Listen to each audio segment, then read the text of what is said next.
Ironically, 24 hours ago, I was stood at this spot in really heavy rain, and now the sun is out, the sky is blue, and the amazing Edinburgh Castle is behind me. And yet, as you can see, it's really, really windy.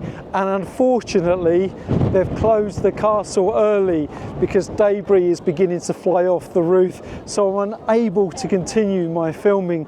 But nonetheless, folks, I've tried my best, and my film about this amazing place, Edinburgh Castle, will be out on my channel within a couple of weeks. So please subscribe and stay tuned to more adventures.